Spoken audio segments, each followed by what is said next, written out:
Welcome back. You're watching The Bench, and in the esteemed company of two ladies and two gentlemen.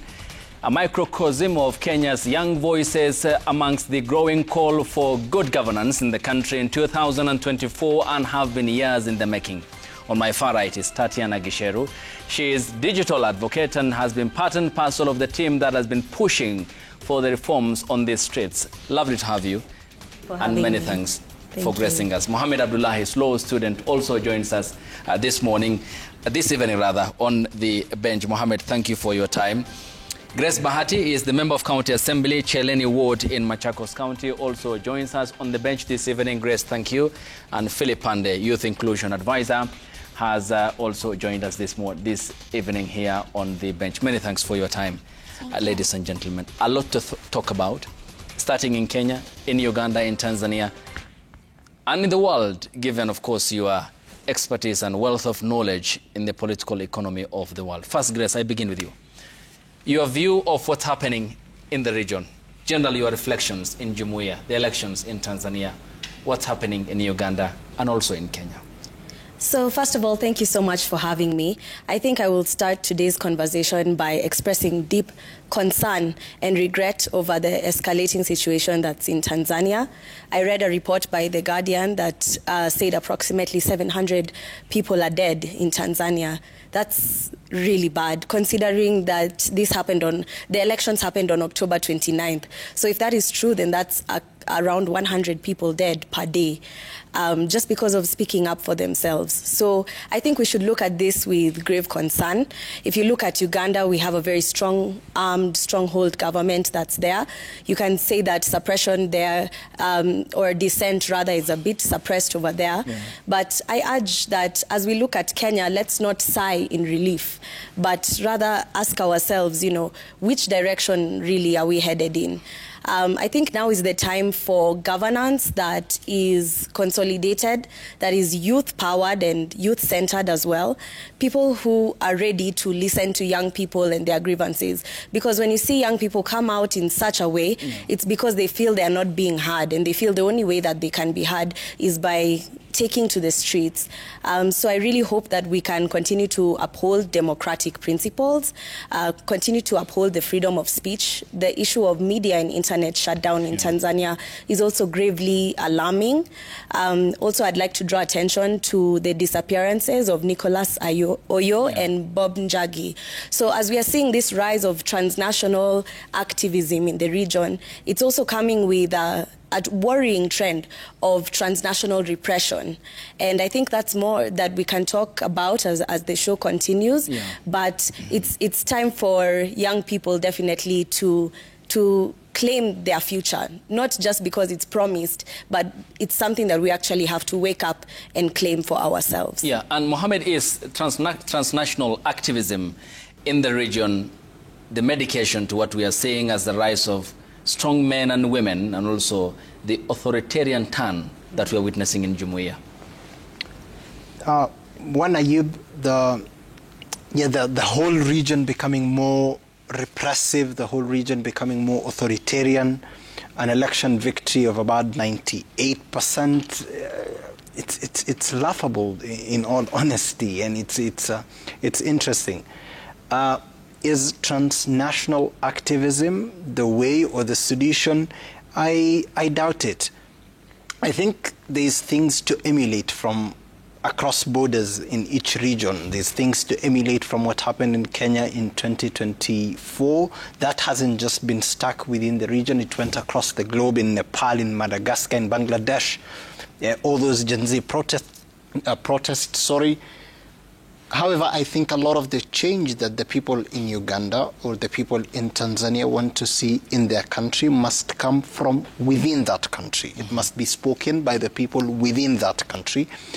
We will contribute, people in Uganda will contribute to good causes in Kenya, so will Kenyans to good causes in Tanzania. We'll add our voices to their cries and all of those things. But I think a lot of the solutions that each nation wants to see in their country must come from the people of that nation. Yeah. And Grace, the African Union just released a statement which is by far very different from the chairperson Mahmoud Ali Yusuf's statement. It says, however, the legal framework's failure to comply with some African Union democratic norms and international standards for democratic elections, non-implementation of recommended reforms from previous election observation missions, the interruption of polling processes in some parts of the country, and internet shutdown on election day and afterwards compromised the integrity of the 2025 Tanzania general elections. No surprise, is it? Not really surprised, because all along to the people of Tanzania, they've always been voicing how they are not happy with the process of how the opponents have been treated. So when you see the AU coming up with a different statement like that, it just shows how much they were blind all along, pretty much aiding to what currently we are seeing. Because how do you go ahead and imprison the major opponents of the same government? So if they were really interested, because I mean it's AU, we believe that they should be the voice of reason across all the African nations. So with this, it's kind of a slap to the face of the Tanzanians, especially the young people, because these are people who've been always voicing, and it's all there in the social media. They've been there trying to make sure, can we have this be fair, free and fair for everyone, so that we can have a genuine election? Because like my brother here said, 98% of winning, like that's not democracy. There's no single one going to win 98%. So already AU, they're failing us, and even in the eyes of the young people, it's becoming to a point where we do not see the need of AU. Mm-hmm.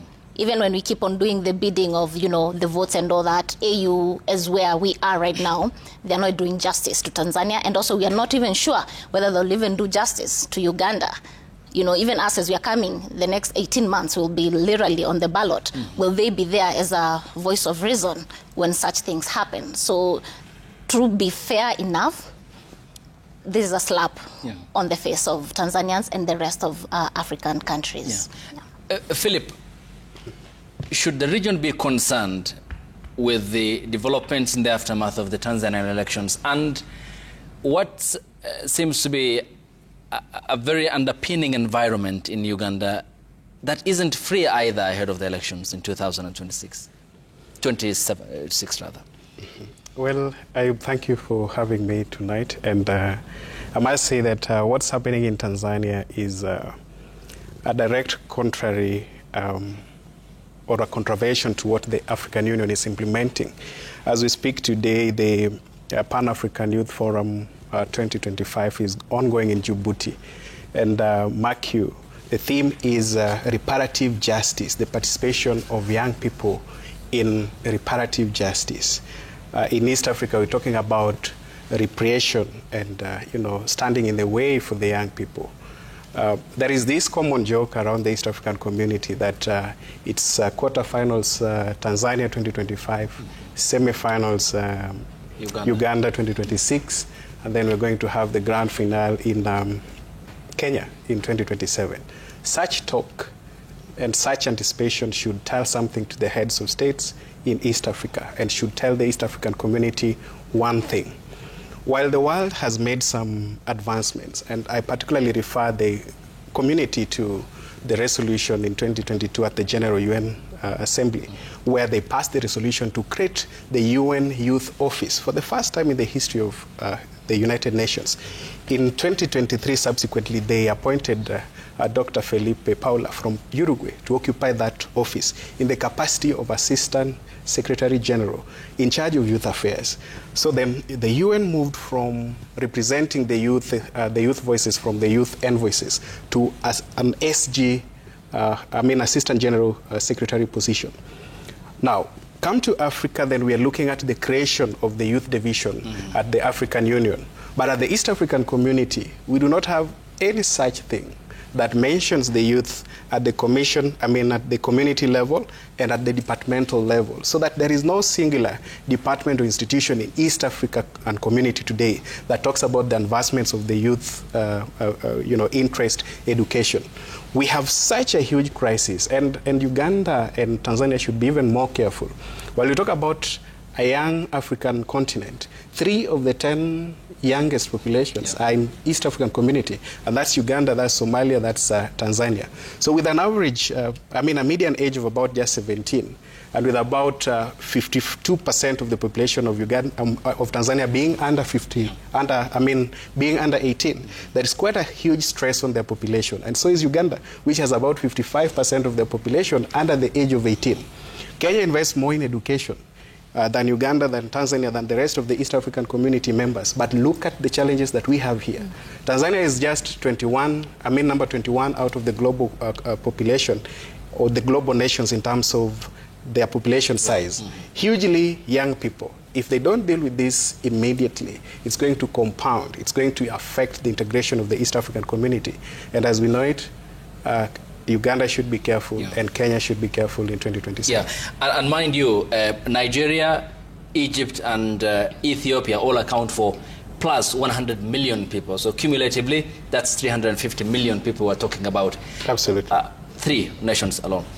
But Tatiana, then, should this be worrying to the extent that Foreign Affairs is dead silent about the whereabouts of Nicholas Oyo and Bob Njagi, as well as what happened with Kizza Besigye in 2024, the cross-border abductions with the tacit consent of one respective administration to the other?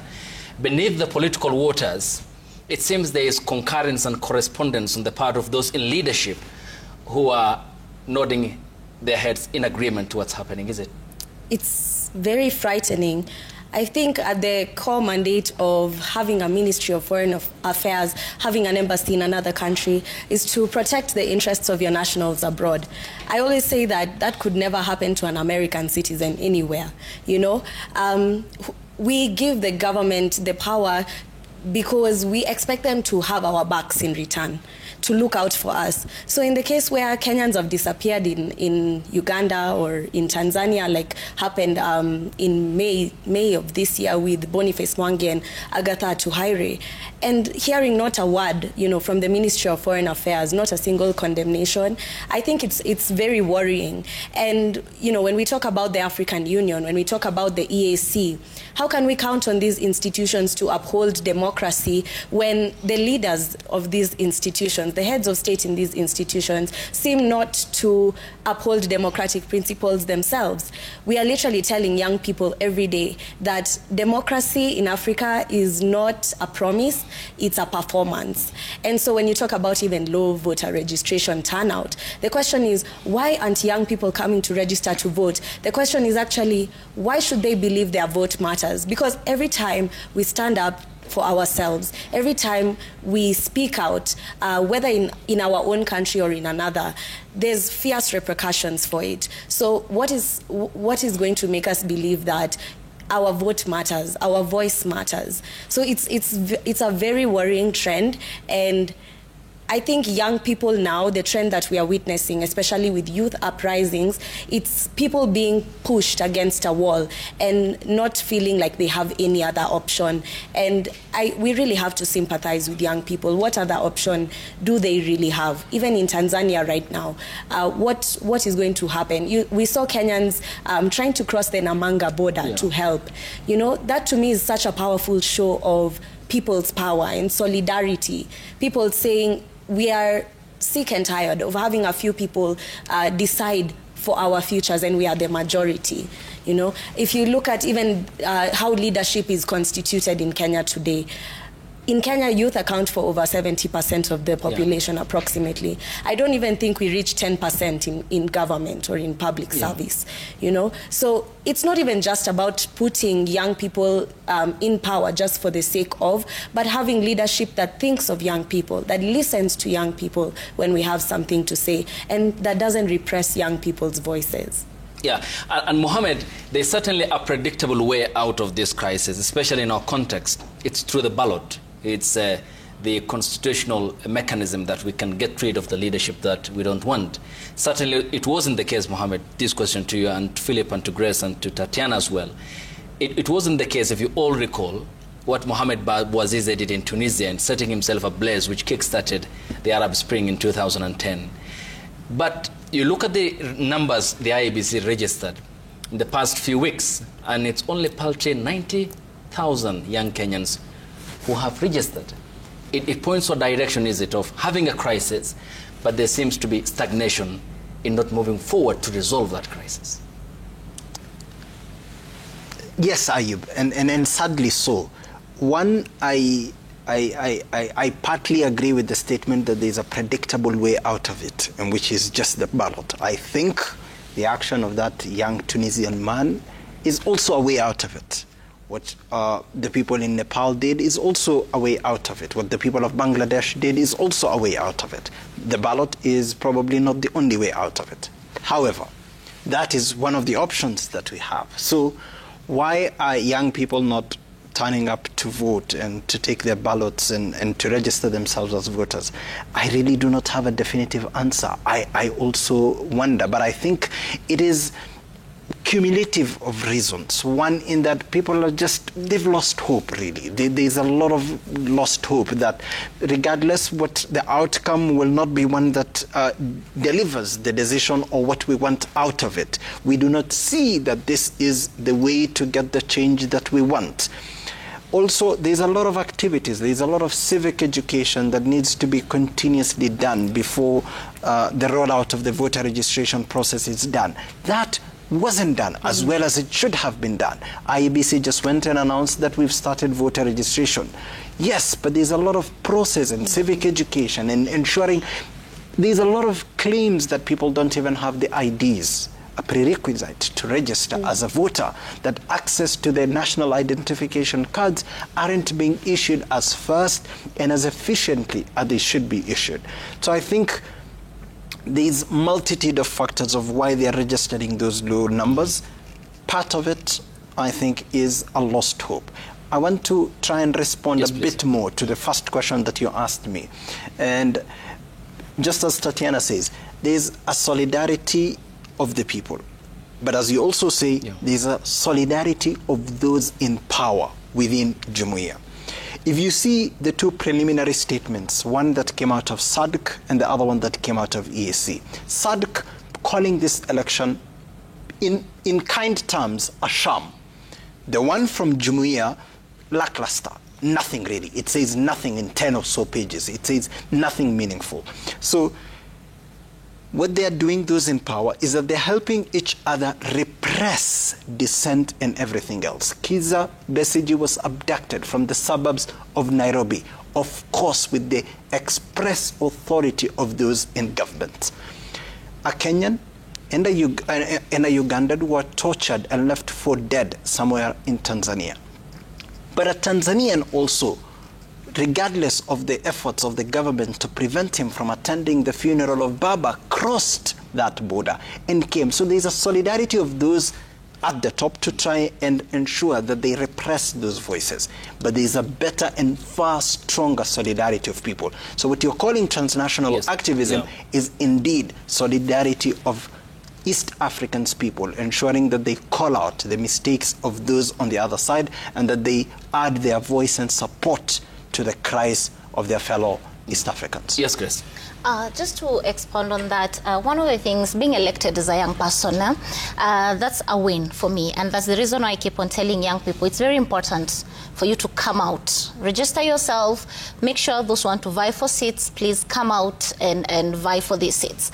Nobody's going to give you this leadership, you know. And I'm so grateful that of last year, the way young people came out to protest and say, you know, enough is enough. We cannot continue with it. That was a one-way, brave enough, even for 2027, for them to come out and say enough is enough with this the voting issue. The reason why they need to understand, as a young person, even in leadership, I've also encountered what the young people are encountering outside the government system. It's the exact same thing I'm also encountering. Even the young people in the system, they're encountering, because they also find a force that is always battling you. Because, you know, you come in here, you're very energetic, you know, you kind of see now this system does not work. This system actually favors those in power. It does not favor those who elected you. And as a young person, you keep on being suppressed. You know, oh, you're too young. Please, just take your time, relax. You know, one day you'll get it. You know, this is not how things are done. So for young people, even the ones who are already in the system, we are actually wishing we get more young people who come in of this. We can reason together, that we can join our hands together and look for the system and just try and change the system that always keeps on suppressing us. And just also to expand on that, for us, for the young people also to register, you can see even from the word go, there was also a way to try and make sure young people don't get to vote. Yeah. The moment they introduced the fee, the ID registration fee. So that was one thing that, you know, it was like we need to target these young people. When they look at the numbers, and the young people right now, we are very educated. We are very, you know, we understand what we know what we want. And we know how even we can get there. Okay. But now, because they see the numbers, they cannot be controlled. That's the reason why you even see they are coming up with the bills that, you know, they can control the social media, because that's how we get to teach each other. That's how we'll be able to go on the social media, you know, post this, or my Tatiana can go there, you know, educate the people. That's the reason why they just want to suppress us, so that we don't get to be more, to enable any other person who does not have this knowledge to get that knowledge. So for the young people, we cannot be suppressed. Let's not be allowed to, you know, the issue that tutaiba kura. I mean, we've heard it, most of the politicians say it outright. It's a way to make us feel our votes won't matter. No, our votes must matter. Because don't forget, even our parents are looking up to us, you know, to come out in numbers and help them. You know, they did their part for us to be where we are. And so we cannot give up right now. We have to keep on pushing.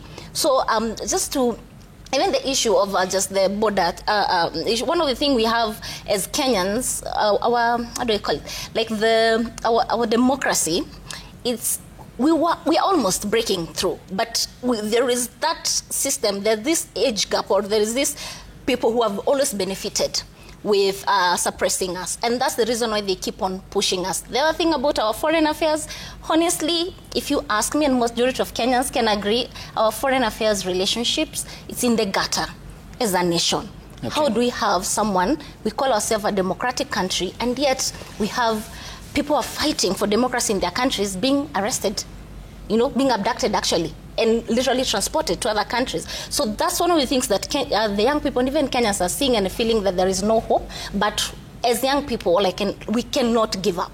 We cannot give up. We need to come out. I can tell you for a fact, people in the system, they're feeling like, you know, the only strength I have, even for me surviving, is seeing other young people getting to understand. So if I give up in the system, can you imagine people who are outside giving up? So we need to come out in numbers. And also the other thing we need also to consider, right. We've been told that Wataiba Kura, you know, there are these communities, you know, that will be given IDs. My understanding is this: even us young people, we are not stupid. Why should we come up and register early enough for you to do the math and know how many votes you'll need to steal? So it's a strategy. Yeah, it can also be a strategy. I mean, yeah. Because, you know, as young people, we have to think. We have to think. Yeah, so if you're planning to still vote somewhere from 2 million, 3 million, and us young people, we are like 7 million, so we're not going to register right now. We're just waiting for the right time. No, hamwezi pangwa. Yes, Philip. Well, I agree with my colleagues, and especially Mheshimiwa here, that the young people must have a strategy, especially in voter registration. Our approach generally to these issues. But that is as far as we go. I think we need to be more intentional in terms of making the decision now to get registered, because the ballot is such a single opportunity for young people to express themselves. Because I say that you might be dissatisfied, you might have you know, the energy online, offline, but you have to really state it at the ballot, because the ballot gives you an opportunity to sack and to appoint new leaders. It's an inevitability that the young people in Africa, East Africa, joining. Kenyans have shown the way, and the world is responding to the voices of the young people. And numbers don't lie, Ayub. I believe that the numbers that are there as young people within Kenya, within the East African community, will make a difference. And why the heads of state in East Africa generally should be concerned is that it's a battle in futility, trying to suppress the young voices. This is why. The highest aspiration of the East African community is to have a political federation, a kind of a political union at the apex. As we move towards this, we've laid ground, fertile ground for young people to thrive as much as it is difficult.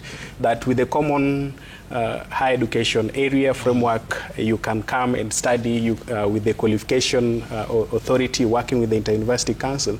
Young people in East Africa could roam around and study in Uganda, study in Kenya, study in Arusha, and wherever they go. And there is quite similarities in terms of our challenges, the employability, skills gaps, and the levels. So we have appreciated that we have common problems since 1967, and more affirmatively since 1999 and 2000, when we had the new treaty for the community signed up. That is not a light issue. It's a fundamental issue for people to analyze, to realize that we've laid ground, we've practiced this, we've opened up our borders. So there is no importation or exportation of bad behavior, but our frameworks have made it such a possibility that we can, cross-pollinate ideas across the border and within these countries. So what has to happen is that we must appreciate the fact that we are moving towards a political collaboration at the apex, whether it's a federation, whether it's a union, whatever it is. So in this process of getting up there, we must realize that our greatest asset in form of the young people must be part and parcel of that equation. If you don't invite them to the table, they will come knocking. And so who unto you? Mm-hmm. And before I go to Tatiana, still on you, Philip. Yes. Zoran Kwame Mamdani is the 111th mayor of New York, born in Uganda. Yes. Went to America at the age of 7. Yes. 34 now. Yes. Uganda heads to the polls next year in 2026. Yes. Should that be a point of hope for Bobi Wine and whoever challenges Yoweri Kaguta Museveni? Ayub, like I say, it's an inevitability. The world is young. The global average population is coming down, at least in the global south in Africa. Statements from, the new, mayor elections in New York and across the world are pointing towards an opportunity that is inclining towards younger people, and you can't take it away. So I believe that Bobi Wine will have his time in Uganda sooner or later. I believe that the next president in Kenya, for example, is going to be younger than, born either in the 70s or in the 80s. And I'll give you a good justification. Look at the ages of our former presidents, for example. Jomo Kenyatta, 1894, I think thereabout. Then you come to Daniel Moi in 1924. You come to Kibaki, 1931. You come to Uhuru, 61. Then Ruto, 66. You realize that nobody is older than the other, at least in terms of generational gapping. So I dare say and predict that the next president of Kenya is going to be born 70 or born 80. It should be even born 90, no problem. But this should tell a statement that you can't shortchange age and time, and that the aggression that the young people are showing, the unity that we are showing within the Kenyan context, within the East African community, is going to catch up with bad laws, it's going to catch up with bad behavior, it's going to catch up with our governance ecosystem. And looking at this even from the aspect of the continental aspirations, the African Youth Charter keeps on projecting the voices of the young people. We are talking about a strategy now for employment for young people between now and 2063. But what are we saying as an East African community? Okay. We do not have a youth-specific strategy. We do not have a youth-specific institution. So what is going to happen is that if the community does not appreciate at the structural level, then there are going to be many amorphous institutions coming up. The youth are going to gather in social justice debates in social media, and they're going to state what the facts are and challenge them. Yeah. Yes, Tatiana. Okay. I want to come back to what you said about EAC coming into a political federation. And to me, the first thing that came to mind was the president of Tanzania, Samia Suluhu Hassan. It's been so obvious how she fears, Kenya and the ideas that are spreading here from, long before what happened. And now we can see why. So I wouldn't see why, the region would be interested in integrating. If anything, I think they are very afraid because as young people, we are learning from one another, and the internet is really helping with that. And speaking of the internet, I also wanted to draw back on the conversation of IEBC and why young people aren't registering, and really highlight that as someone who does a lot of civic education online and have taken the liberty of doing a lot of civic education around voter registration, the misinformation, disinformation out there is a lot. People don't know what to do. People don't know where to go in order to register. People don't have the right information. And I think it's also lacking on the IEBC part. You'll hear there was a popular, misinformation that was going around that voter registration expires on October 29th, the last day of October 30th, 31st. So, you're wondering where is such information coming from, and why is it that creators like myself and my colleagues have to really take on the burden of civic education. And this is work that I've been doing.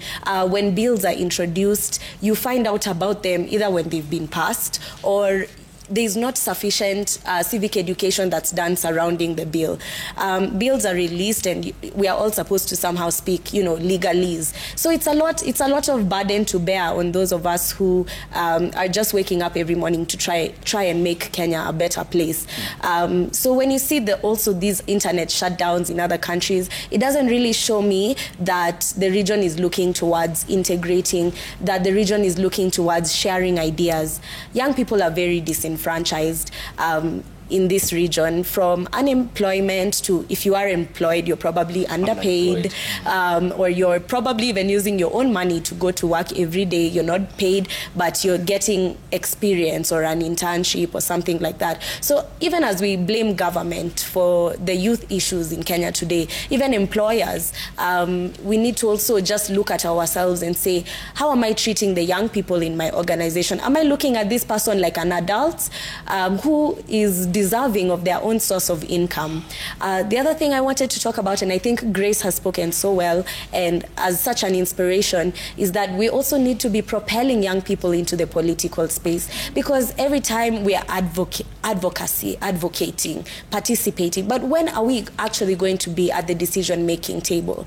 And the way politics is structured, it's hard, and we were congratulating Grace before coming on set today, because it's no mean feat, to get elected into public office, because it's highly around patronage and nepotism and how much money you have and tokenism and all that. So as much as we also try and register, young voters, let's also think about how we can get young people into the political space if we really are going to have the next president of Kenya being born from in the 1990s, for example. The Senegalese tried with the Bassirou Diomaye Faye, who is now into his mid-40s now. Yes, Mohammed, you earlier on pointed the struggle between the conglomeration of the strongmen and the unity of the people. And in that contest, who do you think will emerge the winner?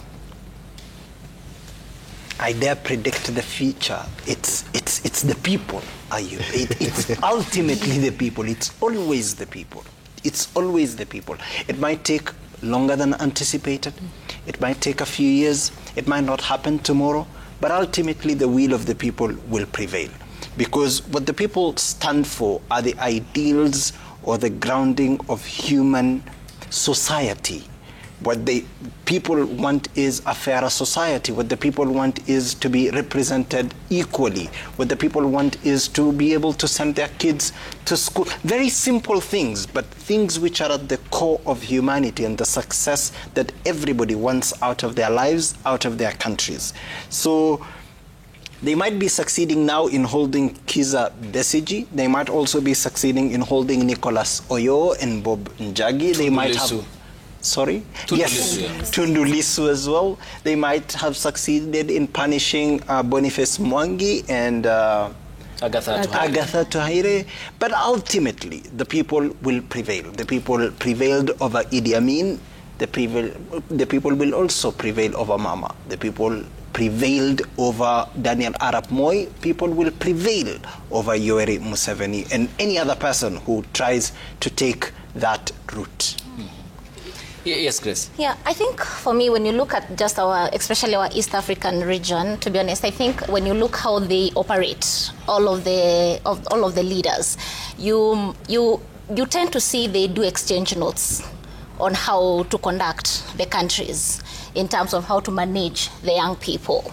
And one of the things they say, the Bible says, my people perish because of lack of knowledge. And one of the things with the young people, most where we get our knowledge is sharing our ideas, sharing their online and all that. And one of the things that we need to keep on pushing, it's making sure that, we push now the IBC. Because right now, of course, I'm an elected, so these are interactions that we keep on talking with the IBC officers and all that. They keep on saying they do not have a budget to send the officials to go and register people. So you're like, so how are we supposed to register the young people? Not even the young people, the people who they are old enough, but they've never registered as voters. But this time around, they're like, okay, yeah, the reason why we are is because I never voted in 2022, so I need my vote to count come 2027. And this other thing people need to understand, especially the people who are coming from the rural areas, where the offices of IBC are. Some of us need to travel 10, 15 kilometers, 20 kilometers for you to be able to register as a voter. For instance, people from my ward going to where they are supposed to register, they need to spend not less than 1,000 Kenya shillings with this economy. So what does that mean? So most of the time it leaves us, there's the politicians now, to get buses, get to ferry people to go and register as a voter. And because of that, you find, even we keep on saying, 8 million people never came out to vote and all that, and majority of them never registered. These are the issues that now we need to keep on pushing. Why is IBC not given a budget? Is it deliberate? Because, even if as a politician, as much as I won't be able to register every single person. The most I can do probably is 200 to 300 voters. Yes, that can count, but there are most who we cannot. So how can we bring these offices closer to the people in rural areas? And some of the places, when you consider like places like Mandera, because these places at Turkana, they're so dispersed, the people are so dispersed. So how are those people going to be able to register as voters? Is it a door-to-door? And this is the reason why I usually don't understand. When they are doing, after the 10 years, they do the census. The census, they come door to door. And they take so much time, asking us so many questions. Do you have a boat? Do you have a plane? Do you have, let's be honest. But yet, when you are coming to things that do matter as a nation, like registering of voters, it's now for you. You pay for your transport, come all the way, travel 20 kilometers to come and register as a voter. So these are the things that we need to place a priority. And as of now, if you ask me, our current government is not interested. Actually, the lesser the turnout of voters, the better. The lesser the registered voters, the better for them. Because that's how now they can be able, because now, they can only work with what is in their hands. So they already have the numbers of 2022. And so they already know how to play around with. So coming new numbers, now it becomes more trickier for them on how to manage, especially the young people. Yeah, we'll talk more about local politics in the second half of this broadcast. But Philip, is it concerning the sudden turn of President Samia Suluhu Hassan, seen as a reformist, of course inconsequential as a vice president, before the sudden death of President Joseph Magufuli in 2021, the reforms she promised, and backtracking on the same, jailing the opposition candidates, locking up journalists, shrinking the media space and the civic space as well. It's shocking, is it, given the promise that was so much expected from her? Indeed shocking, Ayub, and quite a sad turn of events that perhaps leaders that look like promising in terms of bridging the gender gap, leaders that look promising in terms of generational change, and a lot of diversity considered for a head of state, then it turns up this way. But I think there are really a lot of lessons that Mama Samia should pick from how the election in Tanzania has been handled vis-a-vis what has happened elsewhere in Kenya, in Senegal. And I'm glad that you've mentioned President Sarr, who was recently here. Ayub, taking you back, you'll realize that he was actually not elected president at the time of the election. He was in prison and out of his political arrangement. Then after coming out of prison, that's when he got the opportunity to be head of state. What's happening in Tanzania is almost an equivalent of what happened in Senegal in 2022, where opposition leaders were imprisoned. And I think even prior to that, and in just the recent elections, then you have the opposition takeover. So the more you suppress and push people to the wall, the more they become agitated, and the more they want to demand more accountability. Look at history. Jomo Kenyatta became president after coming from prison.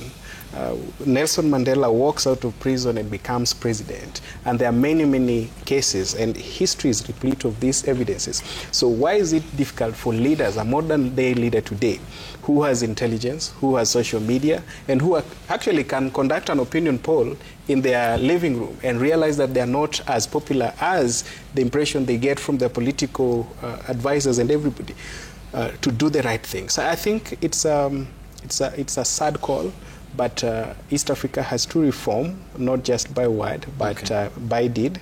Tanzania has to lead the way, and I foresee a post-electoral coalition with the very people that went to prison for this. But I doubt that people should negotiate on the table at a time when elections are not done. I believe that many of these wars, many of these, governance issues can be negotiated, but let them be fixed in law. Let Tanzania, let East Africa follow what Kenya has been doing. Yes, we have our own issues, but you don't see an opposition leader barred from an election. We have our own issues. In 2013, we were at a quagmire when, two candidates who were to be on the ballot were facing, serious issues at the ICC. But within Kenya, our judicial system would still ensure that these individuals are viable so that citizens are able to make their own choices. So East Africa has to emulate that, and Tanzania surely must do that, and we must reform the community. And Johnny Carson said choices have consequences. Absolutely. Tatiana, Mohammed, Grace, and Philip, when we come back, we bring it home. The state father, the institutions, Parliament, the silence on Kenyans who are missing in Tanzania, as well as the public impeachment on June 25th, 2024. More, and also the preparations ahead of the polls, plus whether some of the problems that have been itemized by the young voices have been substantively addressed. More after the break here on the bench with the young voices who are brimming with confidence and the future they reflect of the country. Here on the broadcast after the break. Stay tuned.